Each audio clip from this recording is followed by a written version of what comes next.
Di halaman rumah besar itu, segalanya tampak sempurna. Taman tertata rapi tanpa satupun daun kering. Pagar besi menjulang tinggi, seolah bukan hanya melindungi rumah, tetapi juga membatasi siapa yang layak masuk ke dalam kehidupan di sana. Lantai marmer mengilap, memantulkan cahaya matahari pagi dengan dingin dan angkuh. Namun di tengah kesempurnaan itu, berdiri seorang wanita.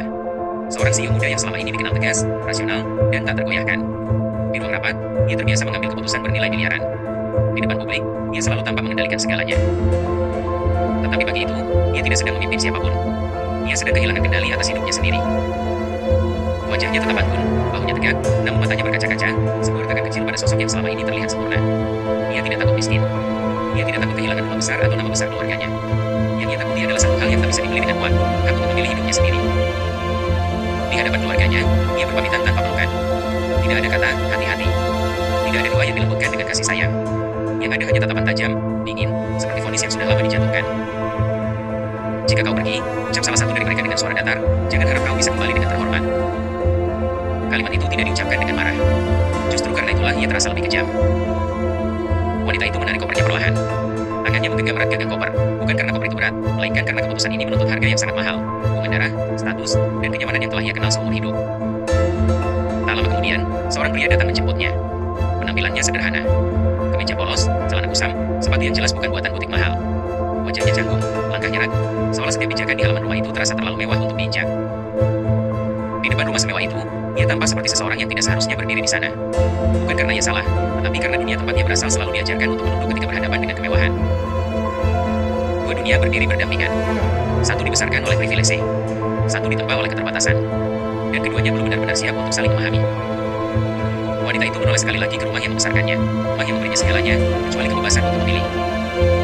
Lalu, tanpa menoleh lagi, ia melangkah pergi. Pria itu berjalan di sampingnya. Tidak berani menggenggam tangannya.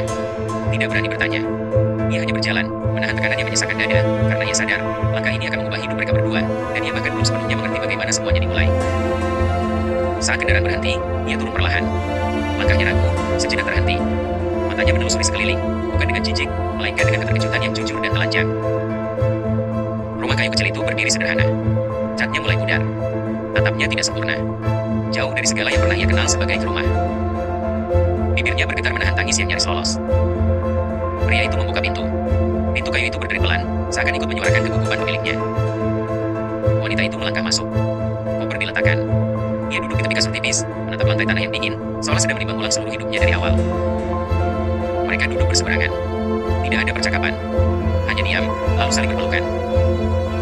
Malam pertama datang dengan lambat. Lampu temaram menyinari wajah wanita itu yang lelah. Matanya terbuka, menatap langit-langit, dipenuhi pertanyaan yang tak sanggup ia jawab sendiri. Di sudut lain ruangan, pria itu duduk kaku. Rasa bersalah menumpuk di dadanya, karena ia tahu wanita ini tidak pernah bermimpi hidup seperti ini, dan kini ia harus belajar bertahan di dalamnya. Semua ini tidak dimulai dari cinta, tidak pula dari rencana yang matang. Semuanya berawal dari perjodohan. Di rumah besar itu, sang CEO dipaksa menerima seorang pria kaya, seorang pria yang sudah memiliki istri, namun dianggap layak karena status dan harta. Ia menolak dengan tegas, namun keluarganya tidak memberi ruang untuk menolak. Tekanan datang dari segala arah, nama baik keluarga, kesepakatan bisnis, dan masa depan yang telah mereka susun tanpa persetujuannya. Dalam kepanikan, ia berbohong. Aku sudah punya pacar. Kebohongan itu kecil, tetapi dampaknya menjalar cepat. Keluarga menuntut bukti. Dan di saat itulah, pria sederhana itu muncul dalam hidupnya, bukan sebagai pilihan, melainkan sebagai jawaban darurat atas situasi yang menjerat. Wanita itu memohon. Pria itu ragu. Namun keadaan, tekanan, dan rasa tidak enak mendorong mereka melangkah lebih jauh dari yang seharusnya mereka lakukan. Ia dibawa ke rumah mewah. Diperkenalkan sebagai pasangan. Tatapan merendahkan mengalir tanpa perlu diucapkan. Senyum-senyum sopan menyimpan penilaian. Kalimat yang terdengar ramah menyimpan jarak sosial yang kejam. Di sanalah kebenaran muncul dengan jelas, pria itu hanyalah alat. Namun semuanya sudah terlanjur. Wanita itu memilihnya di depan semua orang. Bukan karena yakin, melainkan karena ia sudah tidak punya jalan lain. Pernikahan terjadi bukan karena cinta melainkan karena kelelahan. Karena semua pihak sudah terlalu jauh untuk mundur. Bukan karena ia menolak pernikahan itu, melainkan karena ia memahami pernikahan ini lahir dari keadaan darurat, bukan dari kesiapan dua hati. Saat kata sah terdengar, wanita itu menunduk. Air matanya jatuh perlahan. Itu bukan air mata kebahagiaan. Itu air mata seseorang yang sadar bahwa satu keputusan panik telah mengubah hidup dua orang selamanya. Hari-hari di kampung berjalan pelan. Wanita itu sering terdiam, menatap halaman. Pandangannya kosong, seolah pikirannya masih tertinggal di kota. Penyesalan tanpa jelas, meski tak pernah diucapkan secara terang-terangan. Sementara itu, pria itu semakin tertekan. Bukan oleh kemiskinan, melainkan oleh perasaan gagal. Ia berusaha dengan caranya sendiri. Memasak makanan sederhana, mengajak berjalan ke sawah, menunjukkan gunung, angin, dan langit yang luas. Kadang, wanita itu tersenyum tipis. Senyumnya nyaris tak terlihat, namun cukup untuk membuat pria itu bertahan 1 hari lagi. Suatu malam, wanita itu jujur. Ia mengakui bahwa hidup ini berat baginya. Pria itu mendengarkan tanpa membela diri, tanpa marah, karena ia tahu kejujuran yang terlambat tetap lebih baik daripada kebohongan yang dipelihara. Namun luka lama tidak sembuh hanya dengan niat baik. Kenangan penghinaan, kenyataan bahwa dirinya pernah hanya alat, perlahan mengikis pria itu dari dalam. Ia menjadi dingin, bekerja tanpa rasa, diam di rumah, makan tanpa percakapan.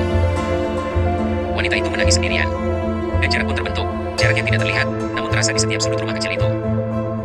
Hingga akhirnya, semuanya pecah. Wanita itu mengaku. Dengan mata merah dan suara bergetar, ia mengakui kesalahannya tanpa membela diri. Pria itu tidak berteriak, namun luka yang lama terpendam akhirnya muncul ke permukaan. Ketika wanita itu berkata, "Aku salah di awal.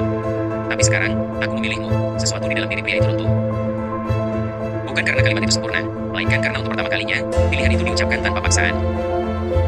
Sejak malam itu, rumah kecil itu tidak berubah bentuk, tetapi isinya berubah. Kehangatan tumbuh perlahan. Wanita itu bangun lebih pagi, menyiapkan bekal, membantu di sawah, tertawa saat kakinya kotor lumpur. Mereka duduk di tengah sawah. Untuk pertama kalinya, mereka bukan 2 orang yang terjebak, melainkan 2 orang yang sedang membangun sesuatu bersama. Malam hari, mereka tidur berdampingan, tanpa paksaan, hanya rasa aman. Kebahagiaan yang kembali diuji. Kebahagiaan itu tidak datang dengan gegap gempita. Ia tumbuh pelan, rapuh, dan akhirnya kembali diuji. Keluarga wanita itu datang. Wajah mereka tegak. Nada bicara mereka kaku, dingin, dan penuh tuntutan. Tidak ada sapaan hangat. Tidak ada pertanyaan tentang kebahagiaan. Yang ada hanyalah kalimat-kalimat tajam, perintah untuk pulang, penghakiman atas pilihan, dan penegasan bahwa hidup sederhana ini dianggap sebagai kesalahan. Wanita itu berdiri di antara mereka dan pria yang kini menjadi suaminya. Wajahnya tenang, tetapi matanya bergetar. Ia kembali dihadapkan pada dunia lamanya, dunia yang menjanjikan kenyamanan, namun selalu menuntut ketatan mutlak. Tak lama setelah itu, kabar datang seperti petir di siang hari. Ayahnya kritis. Waktu menjadi sesuatu yang tak bisa ditawar. Di rumah sakit, bau obat dan suara mesin menyelimuti ruang rawat. Wanita itu memegang tangan ayahnya erat, seolah takut kehilangan satu-satunya sosok yang selama ini menjadi pusat kehidupannya. Pria itu berdiri sedikit di belakang. Tidak mencuri perhatian. Tidak menuntut pengakuan. Ia hanya hadir, dengan kepala tertunduk dan hati yang tegar. Di antara napas yang lemah, sang ayah berbicara. Suaranya pelan, namun tegas. Setiap kata terasa berat, seolah ditarik dari sisa kekuatan terakhirnya. Ia tidak berbicara tentang harta, tidak tentang nama besar keluarga. Ia berbicara tentang pilihan. Tentang anak perempuannya yang akhirnya berani hidup sesuai hatinya. Tentang pria sederhana yang tidak pernah pergi, meski diremehkan. Tentang keteguhan yang tidak lahir dari kemewahan, melainkan dari kesediaan untuk bertahan. Ruangan itu hening. Untuk pertama kalinya, keluarga melihat sesuatu yang selama ini mereka abaikan. Cinta yang tidak berisik, tetapi nyata. Warisan diserahkan. Bukan sebagai hadiah. Bukan pula sebagai kompensasi. Melainkan sebagai pengakuan bahwa pilihan ini sah, bahwa pernikahan ini layak dihormati. Mereka kembali ke kota. Namun kali ini, langkah mereka tidak lagi berat. Tidak ada kepala yang tertunduk. Tidak ada tangan yang ragu untuk digenggam. Di rumah besar itu, suasana berubah. Tidak seketika hangat, tetapi tidak lagi dingin. Mereka duduk bersama keluarga. Makan di meja yang sama. Tatapan-tatapan yang dulu merendahkan kini berubah menjadi diam yang belajar menerima. Tidak semua luka langsung sembuh. Tidak semua jarak langsung hilang.